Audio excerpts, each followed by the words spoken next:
Lots of people travel to the big station at the end of the line.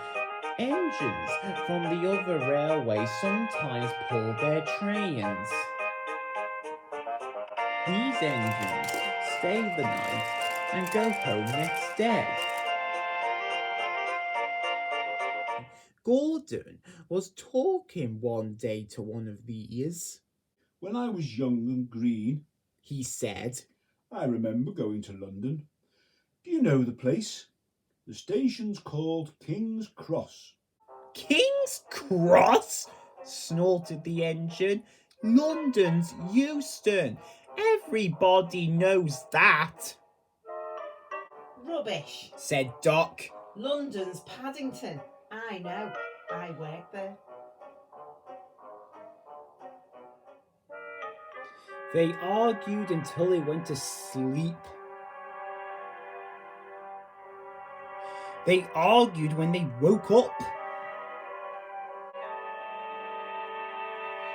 They were still arguing when the other engine went away.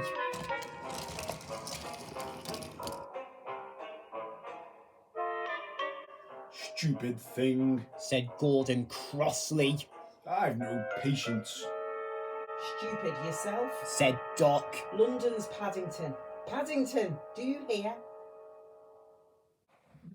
Stop arguing. James broke in. You make me tired. You're both agreed about something anyway. What's that? London's not Euston, laughed James. Now shut up. Gordon rolled away, still grumbling. I'm sure it's King's Cross. I'll go and prove it. But that was easier said than done. London lay beyond the big station at the other end of the line. Gordon had to stop there.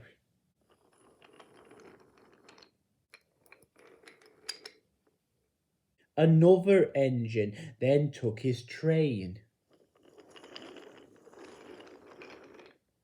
If I didn't stop, he thought, I could go to London. One day he ran right through the station. Another timer, he tried to start before the fireman could uncouple the coaches.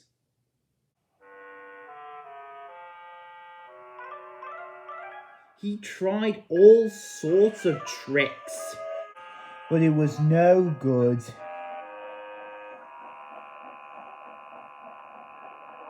His driver checked him every time. Oh dear, he thought sadly. I'll never get there. One day, he pulled the express to the station as usual. His fireman uncoupled the coaches and ran onto his siding to wait until it was time to go home. The coaches waited and waited at the platform, but their engine didn't come. A porter ran across and spoke to Gordon's driver. The inspector's on the platform. He wants to see you.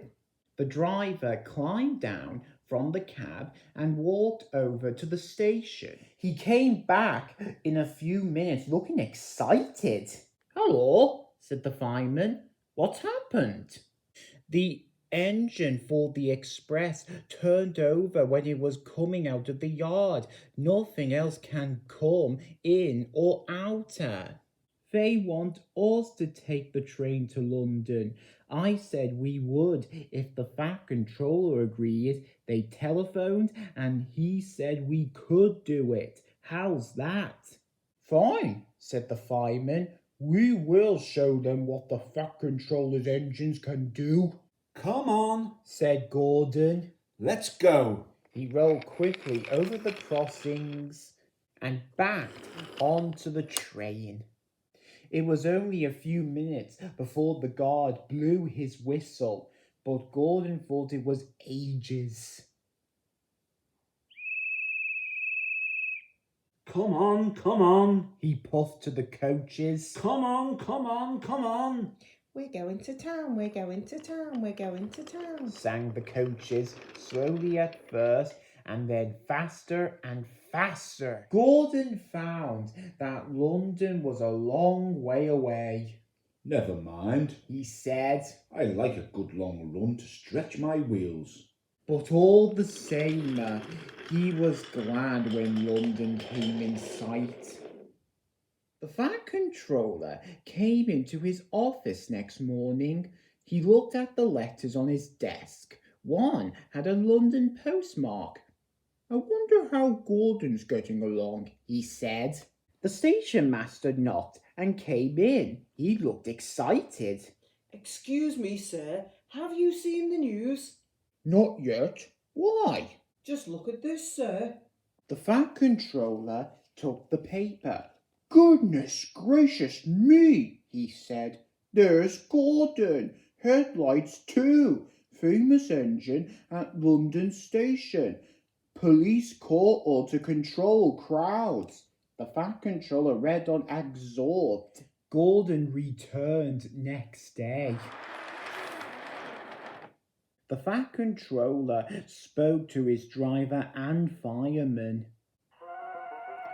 I see you have had a good time in London. We certainly did, sir. We signed autographs until our arms ached, and Gordon had his photograph taken from so many directions at once that he didn't know which way to look. Good, smiled the Fat Controller. I expect he enjoyed himself, didn't you, Gordon? No, sir, I didn't. Why ever not? London's all wrong. Answered Gordon sadly. They've changed it. It isn't King's Cross anymore. It's St. Pancras.